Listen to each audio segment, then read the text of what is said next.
Hello students, I Amrita Indauliya, your chemistry mentor. और बेटा आज अपन स्टार्ट करने जा रहे हैं अपना एस ब्लॉक के प्रैक्टिस क्वेश्चंस के सेट, जो कि है आपका पार्ट 5। पार्ट 4 तक हमने एस ब्लॉक के सारे की सारे एलिमेंट्स का डिस्कशन हम कर चुके हैं, पूरी थ्योरी हम पढ़ चुके हैं। अब कुछ प्रैक्टिस सेशन हम आपके साथ स्टार्ट करने जा रहे हैं।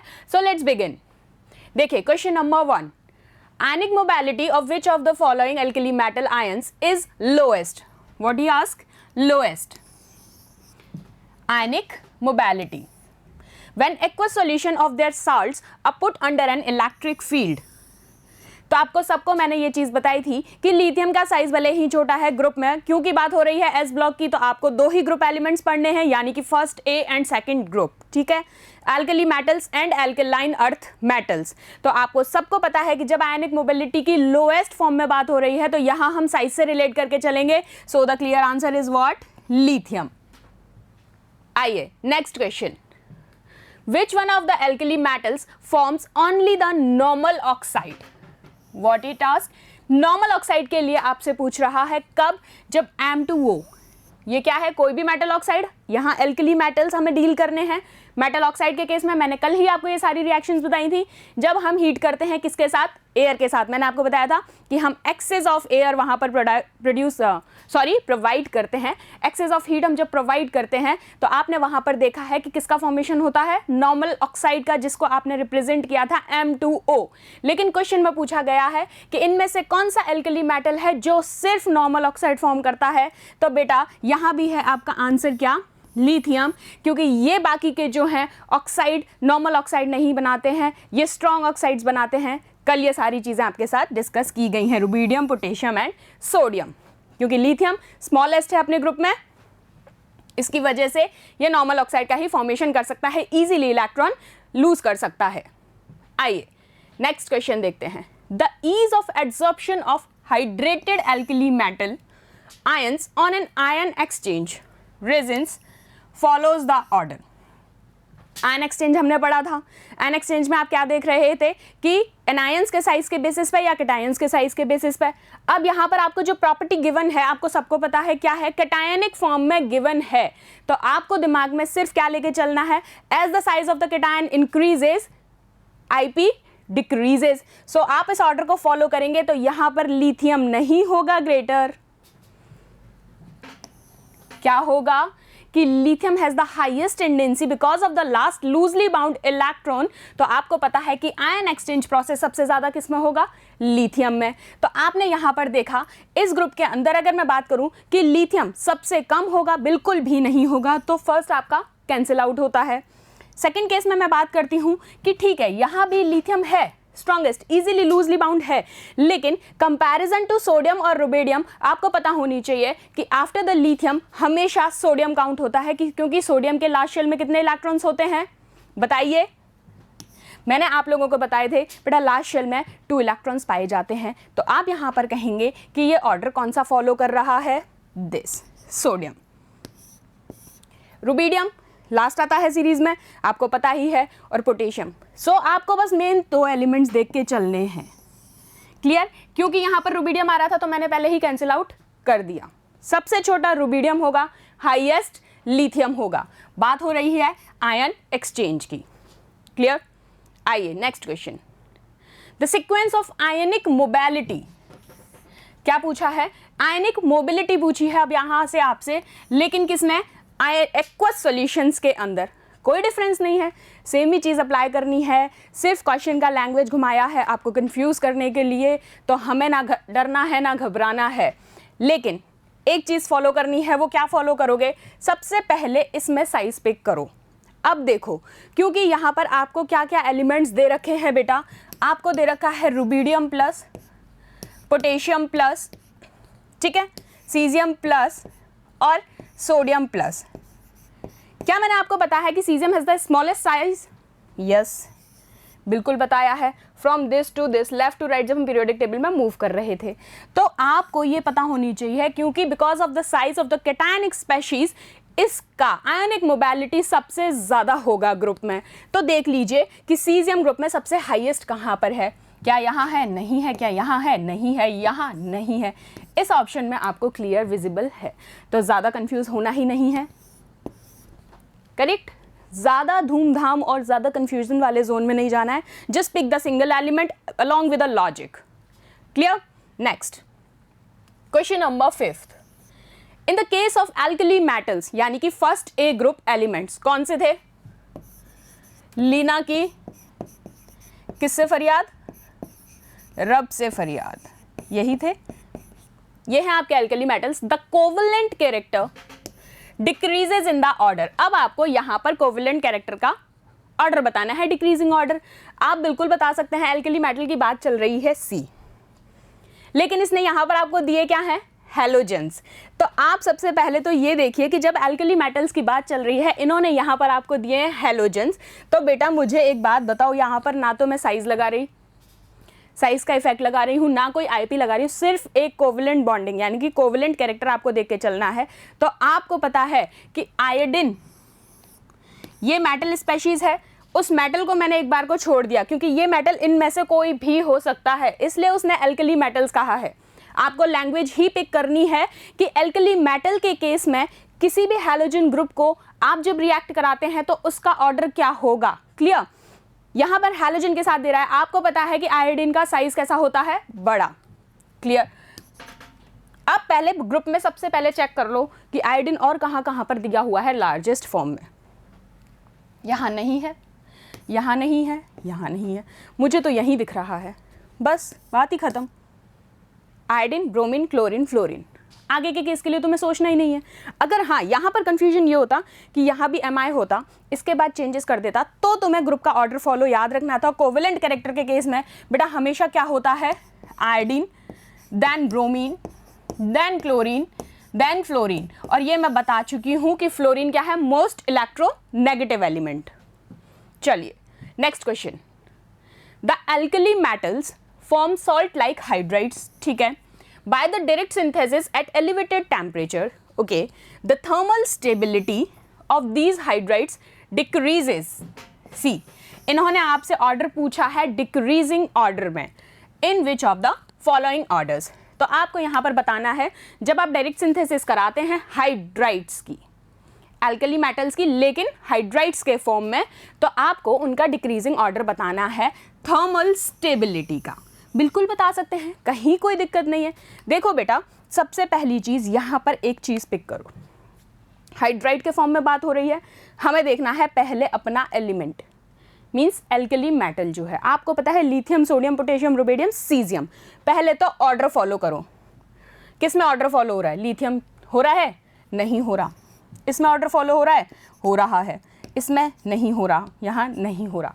पहली चीज़ तो आंसर आपको ऑर्डर से ही मिल गया। दूसरी चीज़, फिर भी चलिए ठीक है, मान लेते कि सी ऑप्शन में भी उसने सेम ऑर्डर दे रखा होता, यहाँ कहीं ग्रुप में घुमा रखा होता, तो सिर्फ आपको एक चीज़ याद रखनी है, जैसे जैसे कैटायन का साइज बढ़ता जाएगा, व्हाट आई सेड, कैटायन का साइज बढ़ेगा, स्टेबिलिटी डिक्रीज होती जाएगी।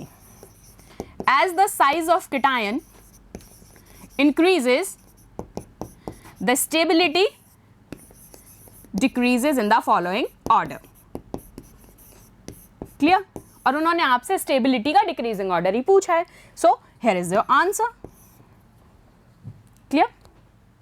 आइए next, which of the alkali metal chloride, alkali metal chloride जिसको आपने रिप्रेजेंट किया MCl से, फॉर्म इट्स डिहाइड्रेटेड सॉल्ट, वो सॉल्ट क्या है? MCl.2H2O easily. कि इनमें से ऐसा कौन सा एल्कली मेटल है जो इजीली डिहाइड्रेट सॉल्ट बना देता है अपना? तो देखिए आपको पिक करना आना चाहिए। पहली चीज़ तो मैं बार बार आपको बता चुकी हूँ, क्योंकि लिथियम कितना नंबर होता है? हाइड्रोजन, हीलियम, लिथियम, यानी कि 3। इसके पास नंबर ऑफ इलेक्ट्रॉन्स कितने हैं? 1s2, 2s1, टोटल इलेक्ट्रॉन्स 3, यानी कि इसका एस शेल भी क्या है? इनकम्प्लीट। मतलब ये अपना इलेक्ट्रॉन इजीली मूव आउट कर सकता है फॉर द स्टेबिलिटी। सो आपको पता है जब मैं डिहाइड्रेट सॉल्ट बना रही हूँ, इसका मतलब कि वहाँ पर रिएक्शंस किसके साथ होने जानी है? फर्दर वाटर मॉलिक्यूल के साथ। तो वो वहाँ पर HCl का फॉर्मेशन करेगा वाटर मॉलिक्यूल के साथ रिएक्ट करके। तो मैक्सिमम टेंडेंसी किसकी है इन सब में? जब आप डाउन द ग्रुप जा रहे हैं, डाउन द ग्रुप अगर आप कहते हैं तो ये याद है आपको, तो सी फॉलो द ऑर्डर, लिथियम कहाँ है top most, easily electron lose करने के लिए है, तो बस पिक कर लिया सी, LiCl is your right answer. Next question, crude sodium chloride obtained by crystallization of brine solution does not contain। अब इसने शुरू कर दिया आपके साथ खेल वही वाला, कौन सा वाला, कि सही आंसर जब तुम बताते जाते हो ना तो इसको सहन नहीं होता।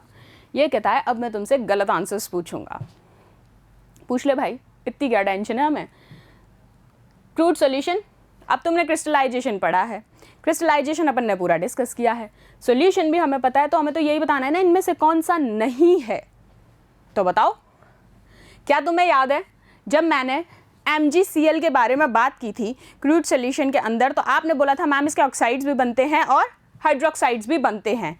बिल्कुल ठीक बात। सो ये बात तो सही है। कैल्शियम के केस में भी आपने सेम चीज़ कहा था कि ऑक्साइड का फॉर्मेशन करता है। सेम ही चीज़ हमने सोडियम के केस में बोला था कि सोडियम के साथ सल्फेट बनाता है ये, तो ये भी सही है। लेकिन हमें बेटा यहाँ पर सही पिक ही नहीं करना, आपको करना है जो कंटेन नहीं करता उस सॉल्यूशन में, वो क्या है, MgSO4। बाकी रेस्ट ऑफ द कंपाउंड्स के साथ वो क्या करता है, अपनी क्रिएशन करवाता है और क्रिस्टलाइजेशन में पार्टिसिपेट करता है। So the incorrect answer from the correct point of view of the question is MgSO4। Next question, in Kosten-Kellner cell for the production of sodium hydroxide. अब आपसे सीधा देखो थ्योरी क्वेश्चन है, आपको मैंने सेल्स पढ़ाए थे, उन सेल में ज़रा सा डिस्कशन किया था, बहुत ज़्यादा हमने डिस्कशन नहीं किया था, और मैंने आपको सीधा वही क्वेश्चन ही बताया था, सीधा आंसर, और वही आपको यहाँ पर लिख के दिया है। मैंने आपसे कुछ अमलगम की बात की थी, यानी कि मरकरी की बात की थी, कुछ याद आया? और मैंने आपसे सिर्फ इतनी सी बात कही थी कि बेटा आपको इतना याद रखना है कि हमेशा कैथोड पर किसका, सोडियम अमलगम का फॉर्मेशन होगा, सिर्फ इतनी सी बात याद रखनी है। तो तुमको थ्योरी में बस यही पूछा गया है कि जो Kosten-Kellner सेल था उसमें किसका प्रोडक्शन होता है, तो ये देख लो कि कहाँ पर आपको सोडियम अमलगम दिखाई दे रहा है। Brine is electrolysed using graphite, नहीं, ये रहा मेरा आंसर। और एग्जैक्टली वही पॉइंट है जो मैंने आपसे कहा था कि बेटा सीधा क्वेश्चन बनता है इस लैंग्वेज में से, देखो सीधा क्वेश्चन ही है। इवन आप इस क्वेश्चन को कहेंगे तो ये प्रीवियस ईयर्स में पूछा भी गया है। So this is an important question from direct theory. आइए, which of the following statement is incorrect. सही के साथ तो जीने ही नहीं दे रहे हैं लोग आजकल ना, उनको गलतियाँ चाहिए। कितनी गलतियाँ करवाओगे, करवाओ, आखिर गलती से ही सुधर के तो आप ठीक करते हैं ना। चलिए, इनमें से इनकरेक्ट पिक कीजिए आप। देखिए, pure sodium metal dissolves in liquid ammonia to give blue solution. Incorrect ढूंढना है, लेकिन ये तो मुझे सही लग रहा है। NaOH reacts with glass to give sodium silicate. बताओ, ये भी मुझे सही लग रहा है। सही क्या लग रहा है, सही है, तुमने भी पढ़ा है। Aluminium react with excess NaOH, नहीं, एल्यूमिनियम का आप कैसे रिएक्ट करा दोगे एक्सेस NaOH के साथ, और बनाएगा भी क्या, AlOH3, aluminium hydroxide in that form, बिल्कुल भी नहीं। So the correct answer from the incorrect point of view is this.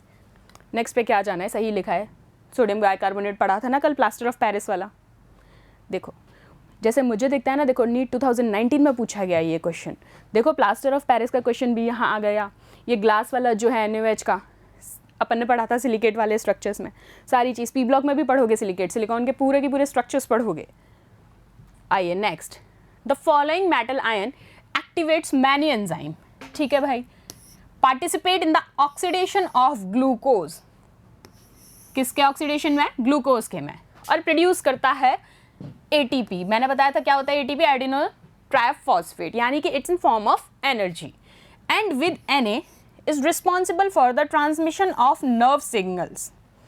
तो आपको ये बताना है वो कौन सी में से कौन सा मेटल आयन है जो इस सारी सिंथेसिस को एक्टिवेट करने का काम करता है। तो आपको पता है, हम पढ़ चुके हैं, क्योंकि ये कि इसमें क्या होता है कि पोटेशियम जो है वो आपका मेजर रोल प्ले करता है इस ऑक्सीडेशन में ग्लूकोज के में। क्लियर? आइए, ट्रांसमिशन होता है नर्व सिग्नल्स के थ्रू, क्योंकि ये है मेजरली बायो का पार्ट, लेकिन केमिस्ट्री में पोटेशियम एलिमेंट किसका है, केमिस्ट्री का, अपनी पीरियोडिक टेबल से ही तो गया है। चलिए आ जाइए, the function of sodium pump. देखो किसका function, sodium pump is a biological process operating in each and every cell of all animals. Which of the following biologically important ions is also a constituent of this pump? बहुत easy है, sodium pump पढ़ा था, लिखा है यहाँ पर, नाम तो क्या है, सोडियम पंप, लेकिन कंफ्यूज ये नहीं होना है। ये तो अच्छा है उन्होंने आपको ऑप्शन में सोडियम नहीं दिया, नहीं तो आप में से मैक्सिमम स्टूडेंट्स इसको टिक करके आते हैं और ये गलत हो जाता। सोडियम पंप नेम है, लेकिन उसने आपसे ये पूछा है कि उसकी बायोलॉजिकल प्रोसेस में इनमें से कौन सा आयन है जो उसका मेजर कॉन्स्टिट्यूएंट है, तो बचा वो है पोटेशियम। आयरन आपको बताया था हीमोग्लोबिन वाले सेल्स में, कैल्शियम किस में था, बोन का मेजर रिस्पॉन्सिबल पार्ट था, उसमें हमने कैल्शियम काउंट की बात की थी। Mg+2 कहाँ था, क्लोरोफिल वाले में। ये कहाँ था, सोडियम पंप, और दूसरा अभी ऑक्सीडेशन ऑफ ग्लूकोज। 2 क्वेश्चंस में याद रखना। आ जाओ नेक्स्ट देखते हैं, magnesium reacts with an element X। कौन रिएक्ट कर रहा है, मैग्नीशियम रिएक्ट कर रहा है किसी एलिमेंट X के साथ, और उसने एक आयोनिक कंपाउंड बनाया। अब वो कहता है अगर ग्राउंड स्टेट कॉन्फ़िगरेशन जो है, क्या कहा उसने कि ग्राउंड स्टेट इलेक्ट्रॉनिक कॉन्फ़िगरेशन अगर इसकी 1s2 2s2 2p3 है, क्लियर, तो इसका सिंपलेस्ट फॉर्मूला क्या होगा। तो बेटा पहले तो ये देखो कि इसने कहा मैग्नीशियम, क्या कहा है, मैग्नीशियम आयन है और वो रिएक्ट कर रहा है X के साथ, और इसने कोई आयनिक कंपाउंड बना लिया, ठीक है।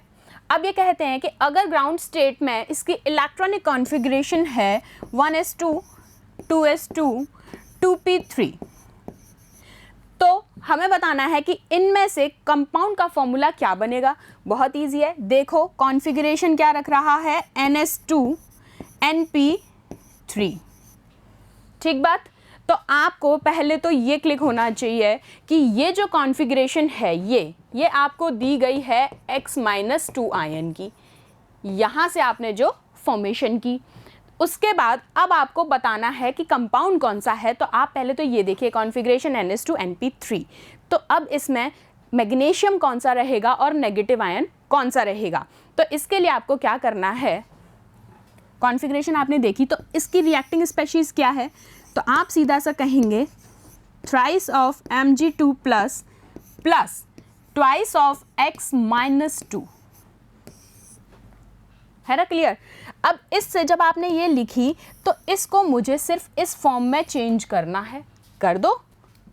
यानी कि मैग्नीशियम के 3 आयंस हैं और आपका जो X एलिमेंट है उसके 2 आयंस हैं। तो सी मैग्नीशियम के 3 आयंस इसमें है, नहीं, इसमें नहीं, इसमें नहीं, इसमें है मैग्नीशियम के 3 आयंस और एलिमेंट के 2 ions. So this is your right answer. सिर्फ देखना है लास्ट कॉन्फ़िगरेशन, क्लियर। आ जाइए नेक्स्ट देखते हैं, HCl was passed through a solution of CaCl2, MgCl2 and NaCl. Which of the following compound crystallize? याद आया, लेटिस एनर्जी क्रिस्टलाइजेशन। मैंने आपको ये बताया था कि NaCl ऐसा एक एलिमेंट या एटम आप कह सकते हैं सॉरी, NaCl एक ऐसा रोल प्ले करता है जो ऑलवेज क्रिस्टलाइजेशन में पार्ट करता है।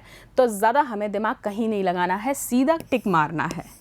क्रिस्टलाइजेशन की बात कर ले, लैटिस एनर्जी की बात कर ले, किस फॉर्म में, क्योंकि उसने पूछा है इन तीनों में से मैक्सिममली क्रिस्टलाइजेशन में कौन पार्ट करता है, मिस्टर NaCl, मैं हूं ना, ये रहे।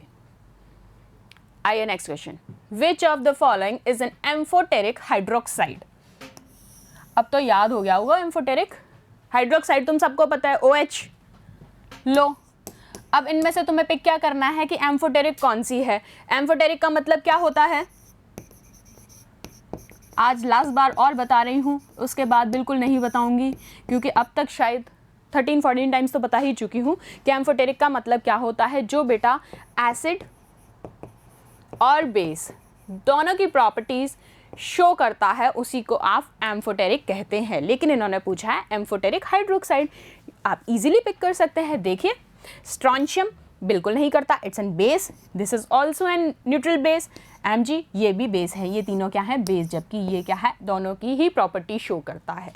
So correct answer is beryllium hydroxide. Next, among calcium hydride, beryllium hydride and barium hydride the order of ionic character. चलो बताओ, आयनिक कैरेक्टर का बताना है तुमको ऑर्डर। सबसे पहले तो तुम्हें पहले ये याद आ जाना चाहिए कि बेरियम सीरीज में लास्ट है जब हम बेरिलियम से बेरियम की तरफ मूव करते हैं। याद आया कुछ? बेटा क्या मांगता है पापा से? बेटा मांगे कार, स्कूटर, बाप राजी या रेडी, ये था ऑर्डर। अब चलो आयनिक कैरेक्टर ही तो बताना है, तो इसमें आपको 3 के लिए पूछा है। कौन कौन है? एक तो है मिस्टर कैल्शियम, एक है मिस्टर बेरिलियम, एक है मिस्टर बेरियम। ऑर्डर फॉलो कर लो, down the group it decreases. ये लो करो ऑर्डर फॉलो। सबसे कम कौन होगा? Beryllium, then calcium, then barium. First में ही है, आगे तक जाना ही क्यों? जब हमें फर्स्ट में ही आंसर मिल गया है तो हमें ज़रूरी है क्या इन पे बेवजह टाइम ख़राब करना? नहीं करेंगे। क्लियर? आ जाओ।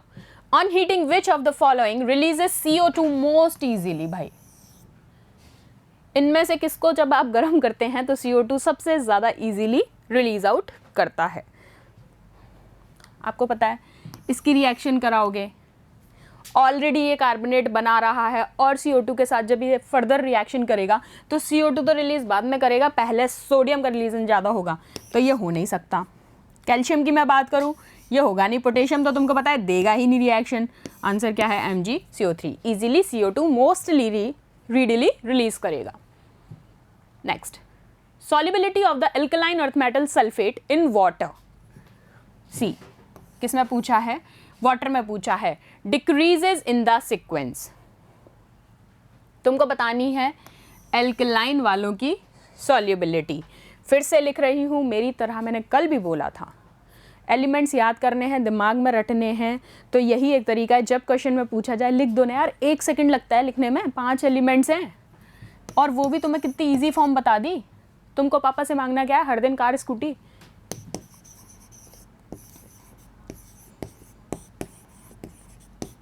बस ठीक है, आ जाओ। अब तुम्हें सॉल्युबिलिटी बतानी है एल्कलाइन मेटल सल्फेट्स की, कहीं दिक्कत नहीं आना। देखो अब ऑर्डर फॉलो करो। सबसे पहले यहाँ पर क्या बेरियम दिया हुआ है? बेरिलियम नहीं दिया हुआ, ख़त्म।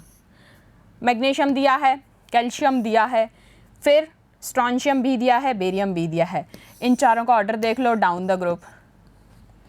तो अब कैसे फॉलो करोगे कि सबसे पहले कौन आएगा? सबसे मैक्सिमम कौन होगा? मैग्नीशियम। सॉल्युबिलिटी पूछी है डाउन द ग्रुप, तो देखो सबसे ज़्यादा magnesium, then calcium, then strontium, then barium. ठीक है, ऐसे पढ़ने लग जाओगे ना तो सेकंड भी नहीं लगने, बजाय उन थ्योरी के पन्ने पलटने में ज़िंदगी निकाल दो। आओ नेक्स्ट क्वेश्चन देखते हैं। विच of the following compounds has the lowest melting point? कैसे कैसे क्वेश्चन पूछते हो यार, कभी कभी तो ना तुम। लोएस्ट मेल्टिंग पॉइंट पूछ रहा है अब आपसे, बता दो। अब तुम्हें पता है कि आयोडीन का साइज ज़्यादा है, ठीक है, लेकिन किसके रिस्पेक्ट में बात हो रही है? कैल्शियम के रिस्पेक्ट में बात हो रही है। तो सब में देख लो, क्लोरीन, ब्रोमीन, फ्लोरीन। ब्रोमीन को लगाओगे क्या आग? ऐसे बर्न होगे ना, पता भी नहीं चलेगा, सबसे ज़्यादा हज़ार्डस है। फ्लोरीन मोस्ट इलेक्ट्रोनेगेटिव है, तो वैसे कैंसिल हो गया। क्लोरीन पहले इजीली रिएक्ट करेगा, क्लोराइड फॉर्म में चेंज हो जाएगा। बचा कौन? सीधा आंसर टक से निकाल दिया तुमने। मेल्टिंग पॉइंट बताना है, इजीली मेल्ट आउट हो जाता है। आयोडीन क्या है? टाटा नमक। बस। Which of the following alkaline earth metal sulphates has hydration enthalpy higher? ये हायर का एसी नहीं है, ये हाइड्रेशन एंथैल्पी है। किससे? लैटिस एंथैल्पी से ज़्यादा। Alkaline earth metal sulphates, I repeat the question please, look it carefully. Alkaline earth metal sulfates has hydration enthalpy higher than the lattice enthalpy. बड़ा इंटरेस्टिंग क्वेश्चन है। देखो तो तुम्हें यहाँ पर सबसे पहले क्या देखोगे, पहले सीरीज़ अब नहीं लिखूंगी मैं, तुम लिखोगे तुम्हारी नोटबुक्स में, तुम्हें याद हो गई। अब मेरे याद होने से कोई फ़र्क नहीं पड़ना है, तुम्हें याद होना चाहिए। क्या था, क्या मांगना है पापा से? बेटा मांगे कार, स्कूटर, पापा रेडी, बप्पा। सबसे पहले कौन था? बेरिलियम बेटा। अब देखो हाइड्रेशन एंथैल्पी हायर है लेटिस एंथैल्पी से, तो हमें लेटिस एंथैल्पी को तो ज़्यादा दिमाग में रखना नहीं है, हाइड्रेशन एंथैल्पी का कॉज लेके चलो फर्स्ट एलिमेंट से बेरिलियम से। आ जाओ ऑर्डर बेरिलियम, बेटा मांगे कार, स्कूटर, बाप राजी। उस ऑर्डर को फॉलो अप कर लो तो मुझे तो आंसर दिख गया है। क्या है? सबसे टॉप पे कौन आ रहा है? लिख दिया है मैंने, क्योंकि मुझसे रुका नहीं जाता। मैं सोचती हूँ कि तुम जो है ऐसे ही लिखना शुरू कर दो तो तुम्हें फट से आंसर क्लिक हो जाएगा। तो बेटा hydration enthalpy down the group क्या होती है? इंक्रीज होती है, इसलिए हाइड्रेशन एंथैल्पी जो है वो लेटिस एंथैल्पी से ज़्यादा होगी। First is beryllium. ओके, आ जाओ। Which one of the following compound is a peroxide?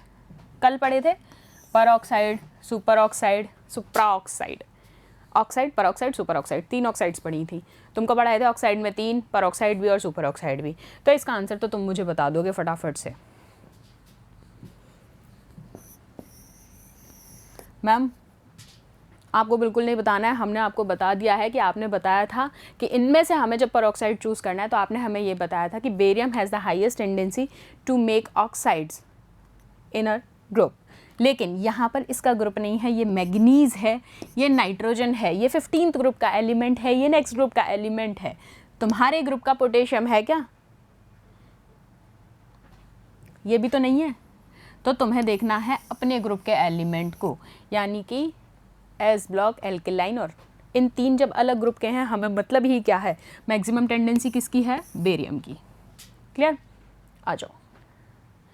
Property of the alkaline earth metal that increases with their atomic number. अपने एटॉमिक नंबर के साथ जिनकी प्रॉपर्टीज इंक्रीज होती हैं वो पिक करना है। चलिए देखते हैं। ये कह रहे हैं solubility of the hydroxides in water.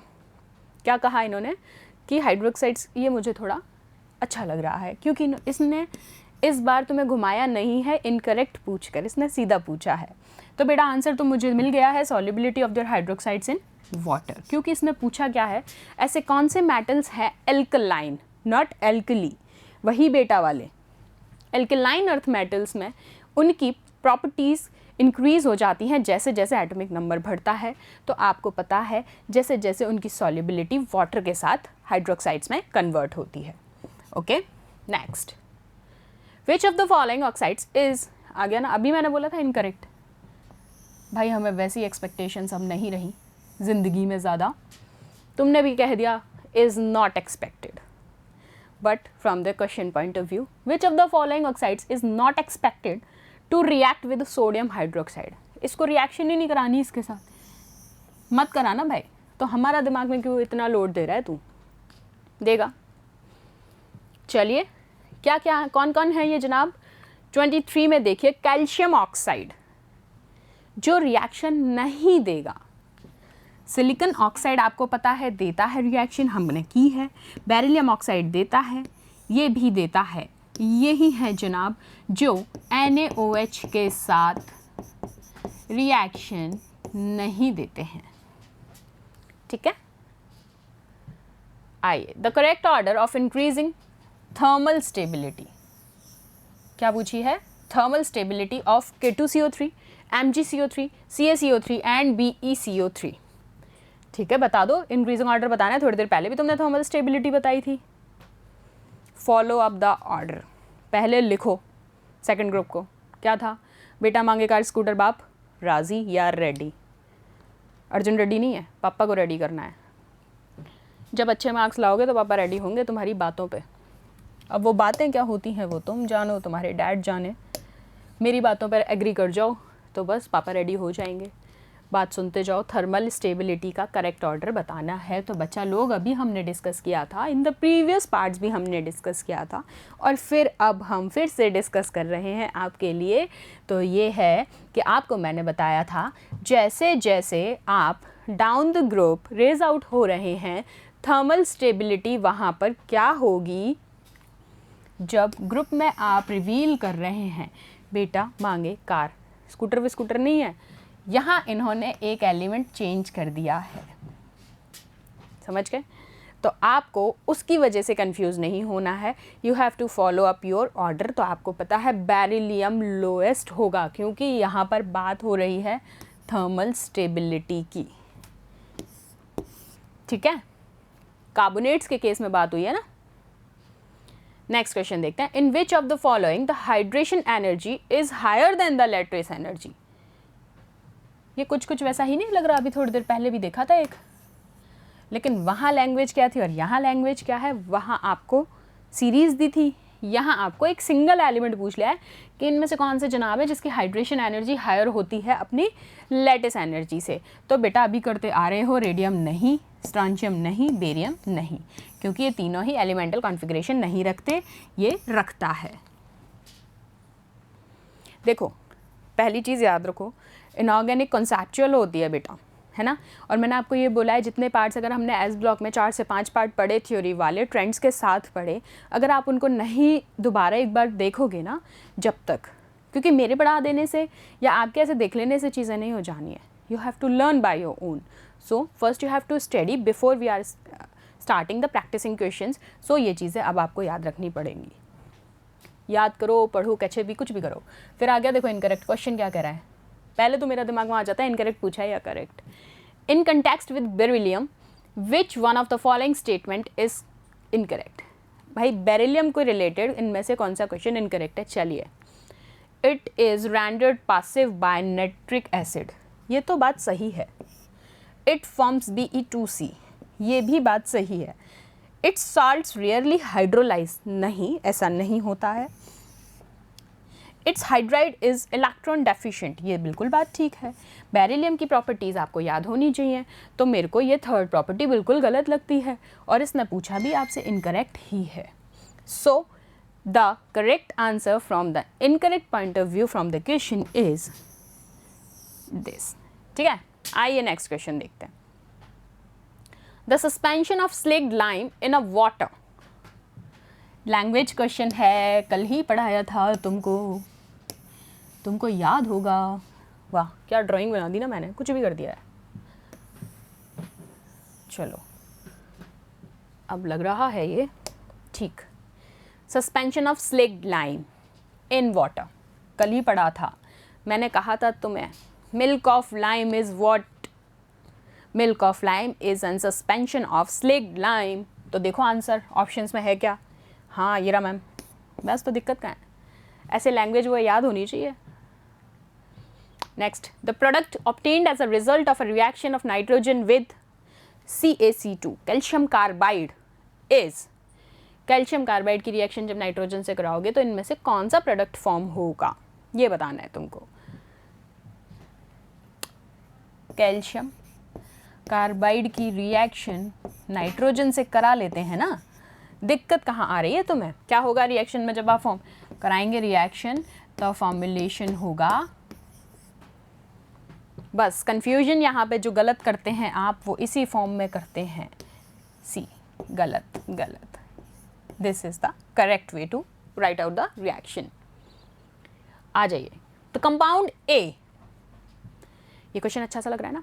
The compound A on heating gives a colourless gas, ठीक है भाई, and a residue that is dissolved in water to obtain B. Excess of CO2 is bubbled through aqueous solution of B. C is formed which is recovered in the solid form, ठीक है। Solid congenital heating, solid C जो part बना है आपका C, on gentle heating give back A। अब हमसे वो compound पूछा है तो हमें पूरी रिएक्शन लिखनी चाहिए, मेरा मानना तो ये है। चलिए, the compound A on heating gives a colourless gas and a residue. अब तुम यहाँ पर ये देखो कि तुम्हें सिर्फ ABC में बात कर रहा है, लेकिन तुम्हारे पास पिकअप पॉइंट क्या है, CO2। तो शुरुआत करते हैं, आइए। इन्होंने कहा द कंपाउंड ए, मैंने कहा इसको जब मैंने हीट किया ठीक है। तो आपका एक कलरलेस गैस बनेगी और एक रेजिड्यू बनेगा, जिसको आप वाटर में जब डिज़ोल्व करेंगे तो आपको बी ऑब्टेन होगा। तो ये लीजिए, ये आपकी कलरलेस गैस बन गई और ये आपका रेजिड्यू बन गया और ये आपके वाटर का लिबरेशन हो गया यहाँ पर। तो ये है आपकी कलरलेस गैस, ठीक है, and this is your residue. ठीक है बात, आगे बढ़ते हैं। Excess of CO2 is bubbled through aqueous solution of B. Excess of CO2 की अब यहाँ पर हमसे बात हो रही है, तो अब हमें इसको यूज़ करना है।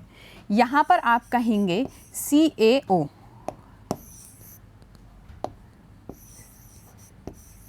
क्या कराना है यहाँ पर आपको? वाटर के साथ रिएक्शन करानी है, क्योंकि बबल अप वो तभी होगी तो आपका फॉर्मेशन होगा बेटा कैल्शियम हाइड्रोक्साइड का। पहली चीज़ तो ये, ठीक। इसके बाद इन्होंने कहा C is formed which is recovered in the solid form, यानी कि जो अब आपका C का फॉर्मेशन होगा, this is your part A, part B, ये आपका B था। अब पार्ट C में हम क्या करने जा रहे हैं, देखिए पार्ट C में आप करेंगे, सॉरी, अब C का पढ़ते हैं। C is formed which is recovered in the solid form, तो आपको लेना है कैल्शियम हाइड्रोक्साइड, पहली चीज तो, ठीक है। अब इस कैल्शियम हाइड्रोक्साइड में आपको एक्सेस ऑफ क्या पास आउट कराना है, CO2 करा दीजिए, बनाओ रिएक्शन क्या आएगी। एक्सेस ऑफ CO2 पास कराते ही बेटा फॉर्मेशन होगा इस कंपाउंड का, जो कि है आपका C प्रोडक्ट, ठीक। अभी भी रिएक्शन ख़त्म नहीं हुई है, last solid C on gentle heating.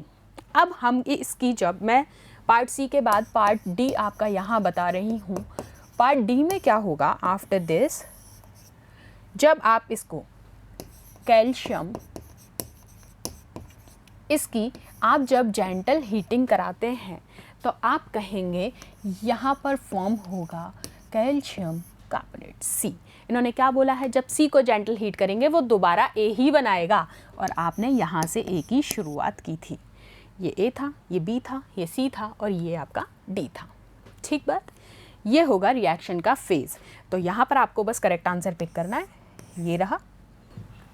देख लो इस क्वेश्चन को अच्छे से, राइट डाउन कर लो, लिख लो आराम से, स्क्रीनशॉट ले लो, कुछ भी करो, बस तुम्हें ना लैंग्वेज पकड़ना आना चाहिए कि हमें इस लैंग्वेज में, क्योंकि डायरेक्ट क्वेश्चन दे दिया ABC में, तो आपको ये रिएक्शंस मैंने लिखना सिखाई हैं ऑलरेडी। इस तरीके से आपको रिएक्शन फाइंड आउट करनी है, ठीक है। आ जाइए नेक्स्ट मूव करते हैं। Enzyme that utilise ATP in phosphate transfer require an alkaline earth metal as a cofactor. तो वो M क्या है, वो मेटल कौन सा है? तो बहुत अच्छा क्वेश्चन है, आपको पता है वो मेटल मैग्नीशियम है। कोफैक्टर की तरह मैग्नीशियम काउंट किया जाता है, मैंने बताया था आपको, ठीक है बेटा। ये था हमारा S ब्लॉक के प्रैक्टिस सेशंस का पार्ट 1। सेट 1 हमने डिस्कस कर लिया। अभी कुछ ही देर में या फिर नेक्स्ट सेशन में हम लोग आपके साथ सेट 2 डिस्कस करेंगे। उनमें भी हमें कुछ ऐसे ही क्वेश्चंस देखने हैं, लाइक 20-30 क्वेश्चंस। मैंने मोस्ट ऑफ द क्वेश्चंस वो पिक किए हैं जो प्रीवियस ईयर्स में आ रखे हैं, या फिर ऑल एक्सपेक्टेशंस हैं। हमने मेजर रोल ऑलमोस्ट क्लियर कर लिया है, तो बस पढ़ाई शुरू कर दो अब तो। Thank you so much.